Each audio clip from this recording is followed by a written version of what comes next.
Olá, este é o Senado Notícias Especial.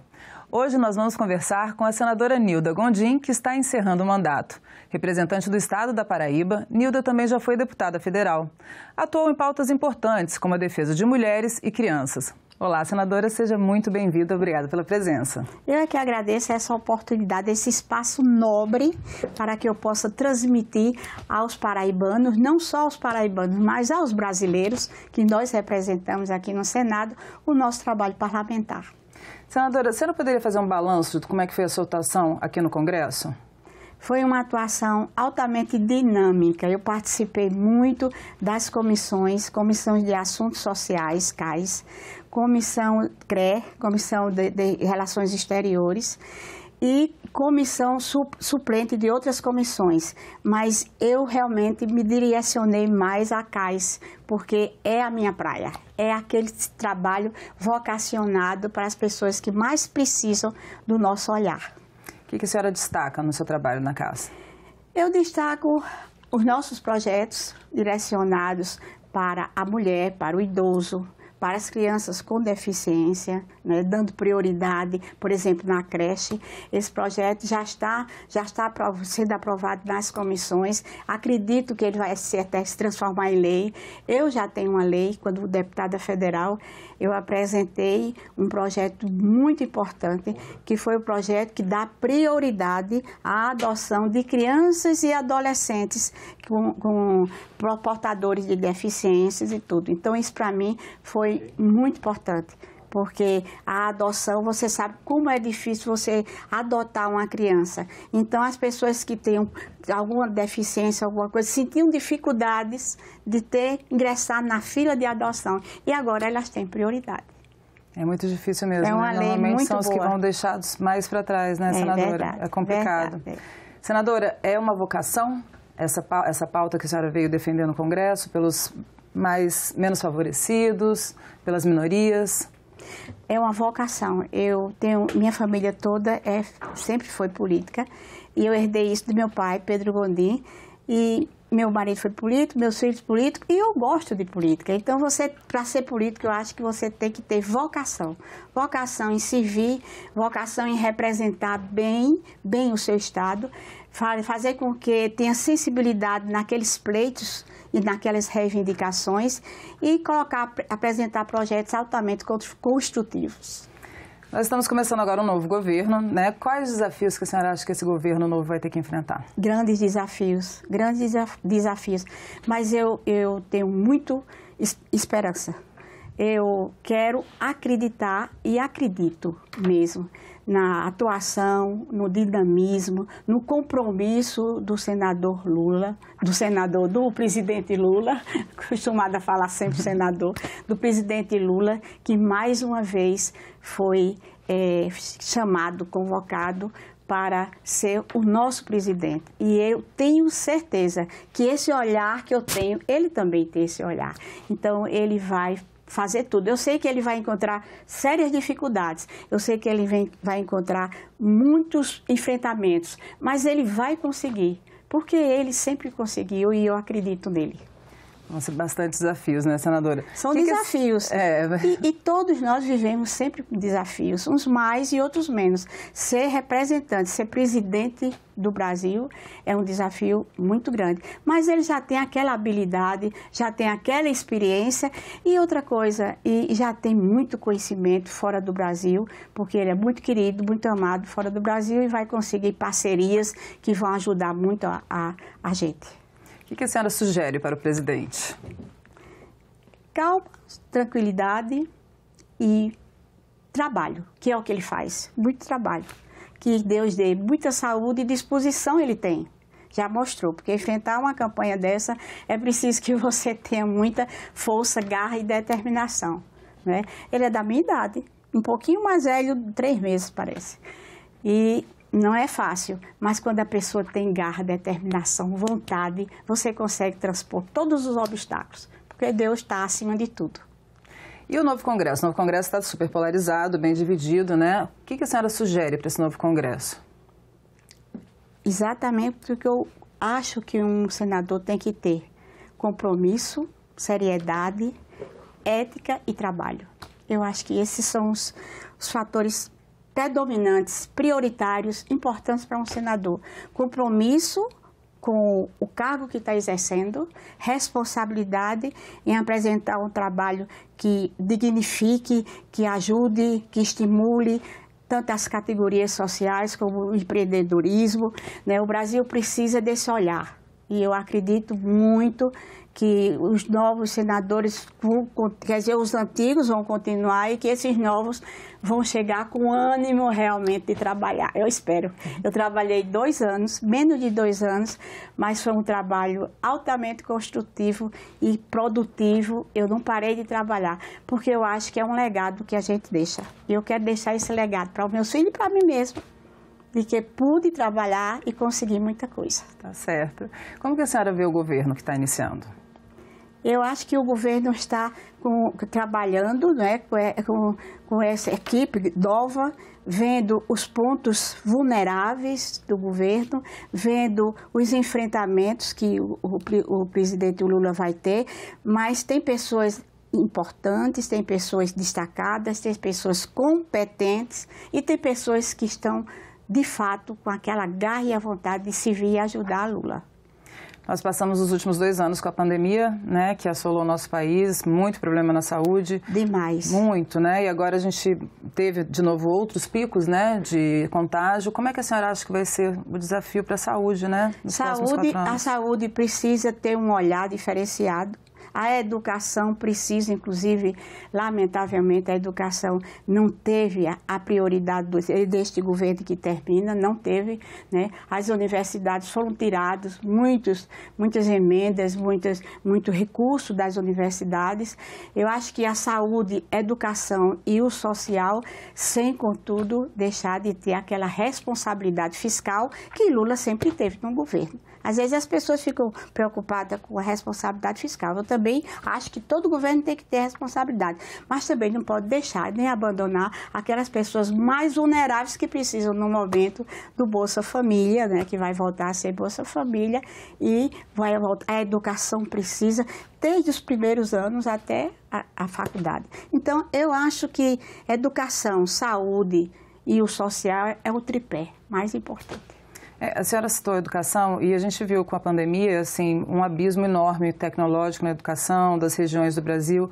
Como que a senhora acha que pode contornar isso? Que isso pode ser contornado, né, pelo Ministério, pelo governo? Pode ser contornado através de parcerias, através de investimento, né? De investimento. Você tem que investir na educação. Se você tira recursos que já as universidades acreditavam e tinham e que foram retirados, isso vai onerar muito a universidade, vai onerar os funcionários, vai onerar também os estudantes e acho que Lula vai ter essas parcerias fora também. Eu acho que o Brasil é um país rico, minha gente, é um país que acolhedor, um país de pessoas assim altamente comunicativas. Eu acho que o Brasil tem uma riqueza enorme em tudo, né? A nossa floresta, o nosso ambiente, meio ambiente, que precisa ser respeitado, que foi muito devassado. Tudo isso são atitudes e ações que o governo Lula, com certeza, vai ter esse olhar. Eu creio muito, eu acredito. Continuando na educação, a senhora teve um projeto de xadrez nas escolas. A senhora poderia explicar xadrez, um pouquinho desse projeto? Você não sabe, esse projeto de xadrez, para mim, como me encantou. Me encantou porque eu comecei a ler sobre o que é que o xadrez, a transformação de uma pessoa que joga xadrez. É transformação cognitiva. Né, a memória melhora, né, a inteligência, a facilidade de articular, tudo. O xadrez é muito bom, desde a criança até o idoso, não tem idade o xadrez. E eu fiquei tão feliz porque o embaixador da Argentina, quando soube que eu tinha esse projeto, ele me convidou para passar a tarde lá na Argentina, na embaixada, né, vendo as crianças. Olha, Isadora, eu fiquei encantada. Uma criança com 5 anos jogando xadrez. Jura? 5 anos de idade. Imagina você, 5 anos de idade jogando xadrez. Ele estava lá. Ele fez assim uma roda de crianças e adolescentes jogando xadrez e adultos. Eu tirei umas fotos com ele, uma simpatia uma simpatia, o embaixador da Argentina. Ele foi inclusive político, né? Ele fantástico. Então ele ficou encantado, me deu um livro dele bacana. E eu disse a ele, olha, esse jogo de xadrez, eu sei que o senhor tem compromisso. Ele é louco por um jogo de xadrez. Ele joga xadrez e transmite, teve projetos quando foi político para xadrez. A senhora joga xadrez? Eu comecei a aprender, mas não é fácil não, viu? Eu já tentei também, senadora, é difícil. É preciso que você tenha muita articulação, habilidade, astúcia para fazer aqueles jogos, né? Eu concordo. Quais projetos que a senhora acha que podem causar mudanças positivas no país? Os projetos são esses, né? Primeiro, de educação, eu acho que o Brasil precisa realmente ter esse olhar. Saúde para que não falte vacinas, para que as pessoas sejam mais atendidas nas UBS, no SUS, né? Porque tem tanta gente aí desassistido, tanta gente que a gente dá dó a gente saber disso. Eu acho que tem que haver uma mudança, eu não digo radical, porque infelizmente a gente não tem recursos assim suficientes para melhorar da forma radical, mas a saúde tem que ter esse olhar, a educação também, e o social, mais do que nunca a gente precisa ampliar o número de creches das escolas, nos estados, ampliar, dar à criança a tranquilidade de ter uma manhã mais, vamos dizer, mais otimista, mais esperançoso para aquelas famílias. A senhora também defendeu um projeto que defende a autonomia das mulheres na escolha dos métodos contraceptivos. Defendi. Esse projeto nosso já está nas comissões, né? E foi aprovado no Senado e está nas comissões. Esse projeto é o quê? É você ter direito, a mulher ter direito de externar a sua vontade, ter vontade própria. Não precisar do marido ou companheiro, ou vice-versa. Ou ele também não precisar da mulher para tomar uma decisão, se quer adotar o método contraceptivo ou não. Porque senão tira a sua liberdade de escolha, né, senadora? Você fica inteiramente dependente do companheiro, dependente do marido, dependente de conveniência. Não deve haver conveniência, isso é uma vontade própria. Se você quer ou se você não quer. Você tem esse direito, né? A escolha é pessoal. É verdade, senadora. A senhora é muito ligada à pauta feminina, né? O que a senhora acha que merece mais destaque nessa área? Eu quero, inclusive, dar os parabéns a um cidadão que eu admiro muito, que é o meu presidente, Rodrigo Pacheco. Eu aprendi a gostar dele desde o início. É um homem educado, fino, ético, com todo mundo. Não é só com certas pessoas, não. É com todo mundo, indistintamente. E o que eu agradeço a ele é que ele conseguiu, ele foi quem conseguiu, criar a bancada feminina. A bancada feminina foi criada pelo senador Rodrigo Pacheco, presidente nosso da Senado. E deu a gente, a mulher, vez, voz e voto, iguais a todos os outros líderes de outros partidos. Então, hoje a gente tem espaço para falar, a gente tem prioridade, como os outros têm. A gente tem direito a externar a nossa vontade de forma elegante, educada e tempo. Porque na Câmara eu já fui deputada federal. Pensa, são 513 deputados. Para você ter a oportunidade de falar, minha amiga, você disputa o microfone. Essa é que é a verdade. 3 minutos, 2 minutos, 1 minuto. E você fica muito assim, intimidada, eu acho, sabe? E no Senado não. No Senado você tem vez, você tem voz, você é respeitada. E você tem a bancada feminina, que é a nossa Elisiane Gama, a nossa presidente, e eu sou a vice dela. E esse ano eu estou me despedindo do Senado, mas me despeço com muita saudade. Aquela saudade dos amigos, aquela saudade dos companheiros de equipe, a saudade do nosso trabalho, mas eu digo sempre, eu vou me aposentar, mas é tempo de me aposentar. Mas a gente nunca se aposenta daquilo que a gente faz durante a vida toda. A gente fica sempre com aquele resquício, aquela vontade de participar, de dar um pitaco, de ajudar, não é? É aquela luta, né, que a gente sente que tem, aquela vocação interna, né, senadora? É isso que a senhora falou. Quais os projetos que a senhora destaca, quais pontos que são mais importantes para a luta da bancada feminina? A bancada tem que continuar lutando para a sua independência, para que tenha mais olha, a bancada, você veja, são 83 senadores. a nossa representação é muito pequena, é ínfima. A gente tem que ampliar o número de mulheres que gostem, que participem da política, porque a política é para todos nós, independente de homens e mulheres, todos nós precisamos participar mais. E a mulher, às vezes, fica intimidada, às vezes o ambiente familiar dela não oferece as condições, nem estimula para que ela tome essa posição. Às vezes porque também não tem recursos financeiros, mas os partidos estão dando a oportunidade, dando a ajuda financeira a todos os partidos agora. Então, eu acho que a mulher precisa se conscientizar do seu valor, da sua presença na política. E para isso, eu sei que não é fácil, você vai ter obstáculos, mas esses obstáculos podem ser transportados, sim, com a força, com a vocação, com a determinação e com a vontade de servir. E na questão da violência contra a mulher, a senhora acha como é que a gente está, em que pé que o Congresso está, as propostas? Eu acho que hoje tem muitos projetos bons direcionados para a mulher, direcionados para as pessoas que estão com problema de TPM, de pessoas com deficiência, direcionado até para o idoso, que muitas vezes o idoso é altamente discriminado, você sabe disso. Verdade. E hoje tem muitos projetos, eu tenho também projeto para idoso. Eu acho que isso é uma somação de vontade, de determinação, de compromisso, para que a gente possa cada vez mais aperfeiçoar esses benefícios que devem ser dados à mulher, à criança, às pessoas com deficiências e ao idoso que precisa tanto desse carinho e dessa palavra, né? E quais tipos de ações que a senhora acha que devem ser feitas para coibir esse tipo de violência? Eu acho que maior punição.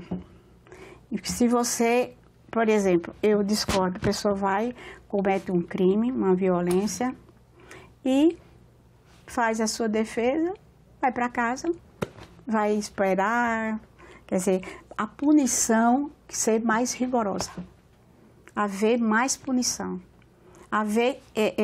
ter mais punição às pessoas que cometem crime, que são crimes às vezes são altamente cruéis, né? E essas pessoas têm que serem mais punidas rigorosamente.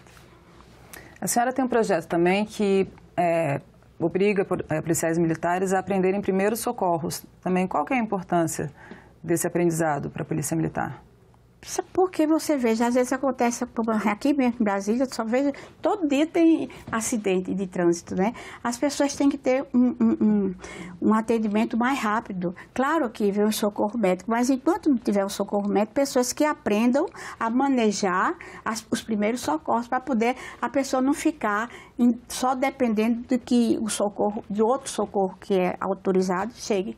Então, isso tem que ter um aprendizado para isso, porque um leigo não pode saber usar aqueles gestos, aquela forma de massagem, tudo. Tudo isso tem que ser aprendido na escola, aprendido para que as pessoas tenham condições de ajudar a equipe médica que vier. Talvez fosse bom já ser ensinado na escola mesmo, né? Para que todo mundo já pudesse saber, né? Ajudar. Senadora, falando um pouquinho do seu estado, quais são os maiores desafios do estado da senhora? A Paraíba é uma cidade que eu uso um termo muito engraçado, que é um termo nosso próprio do nordestino, enxerida. Sabe o que é enxerida? Sei.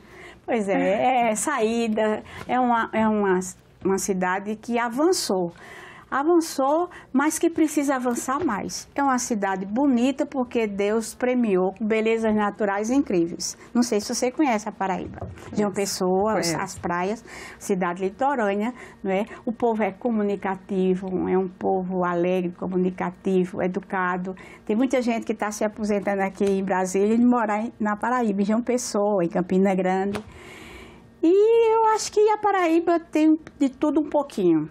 O que precisa é avançar na educação, para que seja melhor, avançar sempre na saúde, porque a saúde é em primeiro lugar, e avançar muito no atendimento social, eu acho. A senhora tem um projeto também que fala para colocar avisos em bebidas alcoólicas. A senhora poderia explicar um pouquinho esse projeto para a gente? É um projeto altamente discutível e polêmico, mas eu acho que esse projeto é um projeto que dá a você a oportunidade de se inteirar do direito que você tem e do compromisso que você tem para evitar, porque tantos crimes que são cometidos por conta de bebida, né, que a gente sabe, então controlar essa bebida alcoólica, eu acho necessário, importante e indispensável. E como que seria? Seriam avisos como aqueles que vêm no cigarro? Avisos no cigarro, não tem... No cigarro não tinha? Eu já fui fumando, você acredita? Deixei. Não acredito. Fui fumando, deixei. Mas deixei logo cedo. Ainda bem, né? Deixei livre espontaneamente, não precisou de tomar remédio nem nada. Força de vontade, eu acho que a pessoa tem. Ainda bem. E há tempo de minha saúde não ter sido comprometida, né? Porque você sabe que o fumo, o cigarro ofende. Então, tem que colocar esses avisos exatamente nos rótulos da mercadoria, da compra, do objeto, com certeza. Para que as pessoas se previnam, Para que as pessoas despertem da necessidade de você parar, pensar e agir, como eu agi em tempo. Não fumar, porque o fumo só faz prejudicar a você e aos outros também, que são, às vezes, altamente prejudicados até por conta do cigarro, né? Porque você fumando, você também contamina os outros. Todo o meio ambiente, todo o ambiente, né? Senadora, e o meio ambiente? Como é que a senhora vê a nossa situação hoje? O meio ambiente nosso hoje está muito distorcido e muito prejudicado. Porque você vê quantas derrubadas aí na Amazônia, né? Quantas florestas todas derrubando. Quanto os índios são altamente comprometidos a vida dos índios, que eu acho que, minha gente, nós somos iguais. Meu pai tinha uma frase que eu sempre gosto de ouvir e adotar. Somos todos iguais, todos mortais e filhos de Deus. Essa frase é muito importante, é que a gente tem que se conscientizar que nós não somos melhores do que ninguém. O índio tem o seu espaço, tem o seu direito e deve ser preservado e respeitado. Fiz, inclusive, pronunciamento sobre os índios aqui no Congresso. Quer dizer, a mata, a nossa floresta, a Mata Atlântica, tem que ser preservada, minha gente. Quantos países aí gostariam de ter o que nós temos, que tínhamos em abundância? Quantos países? E nós temos riquezas que devem ser preservadas, e uma delas é a floresta. É manter essa floresta sempre viva, sem a destruição. Porque a destruição da floresta acarreta comprometimento na saúde e na vida de todos nós, né? Não é só pensar no que ela pode produzir e pode crescer. Quer dizer, às vezes as pessoas pecam por tanta ambição, né? Querem ganhar, querem vencer, querem mais. Minha gente, vamos pensar em ter e preservar aquela riqueza que Deus nos deu. Ela é dele, foi Deus que nos deu. Não é preservada, hein? Senadora, nós já estamos encerrando. A senhora gostaria de mandar um recado? A gente pensa que não vai ter assunto, né? Tem muito projeto, você foi muito atuante, muita coisa para falar. Gostaria de mandar um recado para o seu estado, para os seus eleitores? Não, eu me despeço, eu não gosto nem de falar nisso, porque eu sou muito chorona e me emociono muito. Mas eu agradeço a Deus a oportunidade que me deu de ter, nesses 2 anos, contribuído com o meu trabalho, com as minhas ações, com os paraibanos e com o Brasil. Obrigada. A senhora até se emociona, né? E os planos para o futuro? Não, eu quero viver um pouco a vida do campo. Eu amo animais. Eu também. Eu tenho 2 gatos maravilhosos, meus companheiros. Eu amo os animais, eu tenho uma fazenda que eu restaurei todinha em plena pandemia. E meus filhos até reclamando, mas eu disse, não, eu vou resgatar essa fazenda de 200 anos, que foi da família de meu marido. Resgatei essa fazenda, hoje é uma maravilha, eu chamo o meu paraíso.